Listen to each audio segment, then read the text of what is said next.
Since penicillin was discovered in 1928, the war on natural medicine began.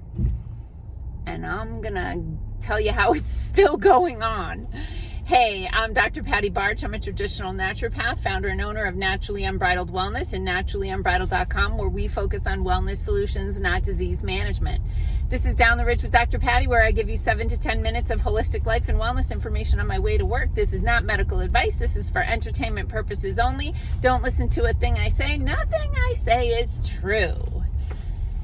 My husband and I moved to Minnesota in 2011, and I want to say it was within 2 or 3 years of that, we decided just to take a day trip. It's foggy today.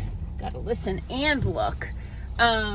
We decided to take a day trip, or maybe an overnight, probably an overnight, to Minneapolis to check it out, right? Like, I'm not from here. He hadn't been there in a long time. Like, we decided to go to Minneapolis.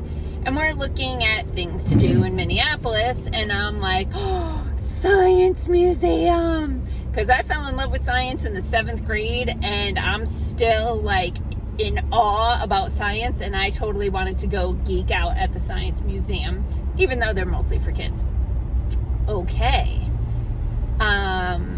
So we go up there, and we are going through the science museum. It's the run-of-the-mill science museum. They're pretty much all the same.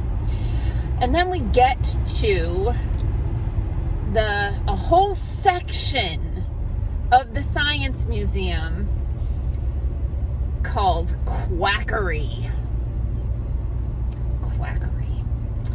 And it was basically debunking everything I did professionally in my office, right?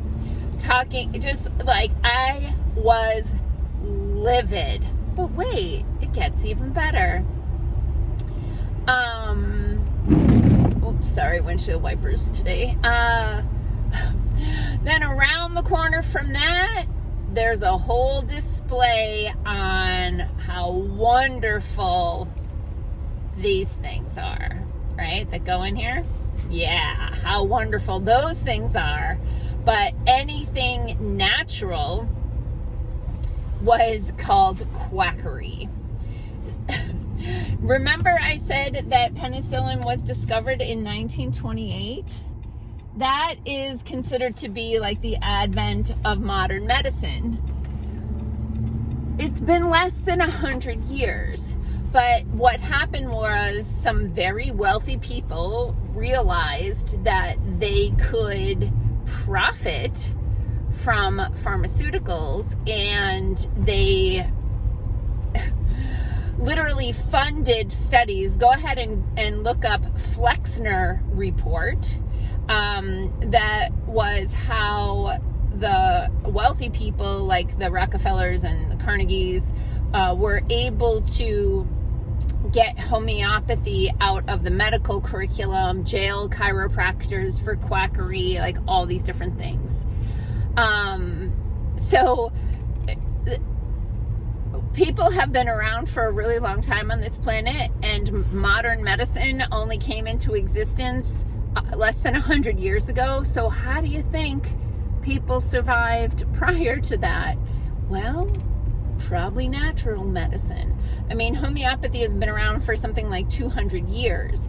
And if you look at what the ingredients of a homeopathic remedy is, like people will say, oh, that's quackery, it's the placebo effect. Yeah, well, try it on your animals and tell me what kind of placebo effect you get. But fundamentally, it's based in quantum physics. The energetic signature of the component that makes up the remedy changes the energetic signature of the body receiving it and harmonizes that frequency. Remember, we're made of atoms. Atoms are mostly energy. It works in the energy field. But there's this whole war on modern medicine. I mean, on natural medicine. Whoa, trees crashed down in the rain.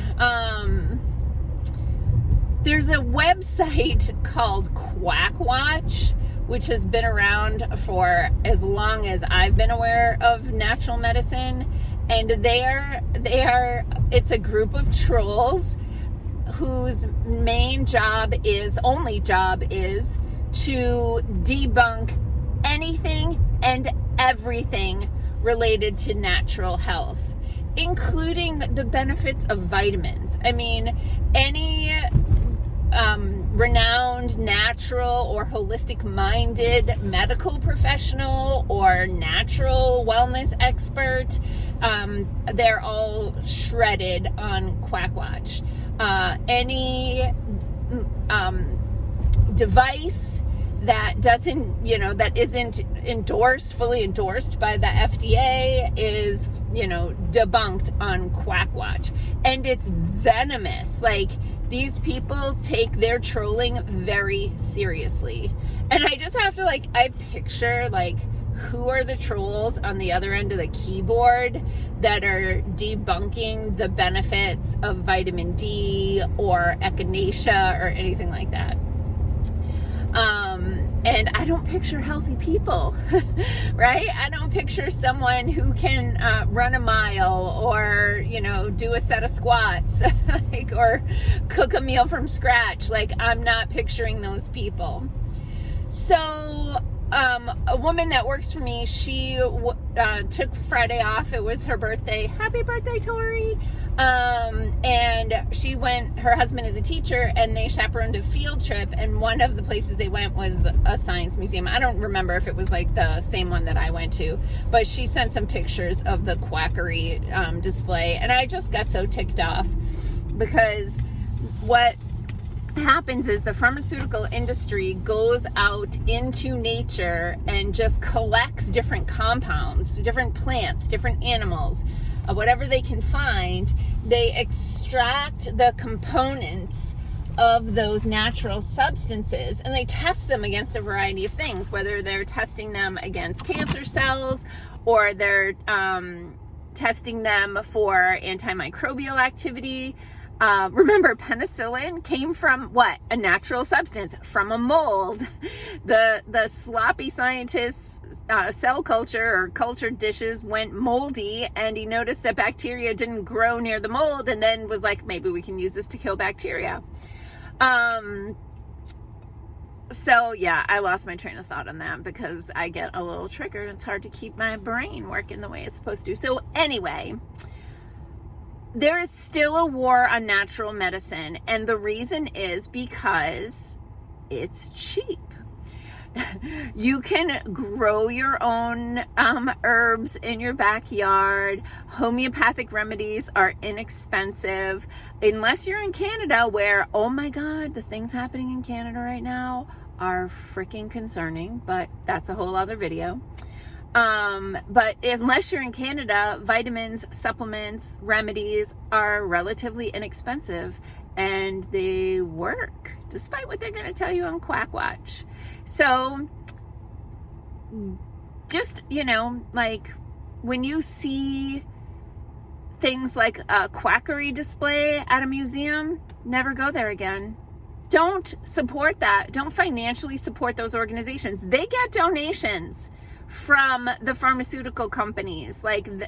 In addition to what people pay to get through the door, these displays are funded and supported by different pharmaceutical companies. So if you're the type of person who believes that you should be able to address your own health and wellness concerns with tools that come from nature instead of tools that are chemically synthesized, do not financially support those organizations. Don't take your kids there.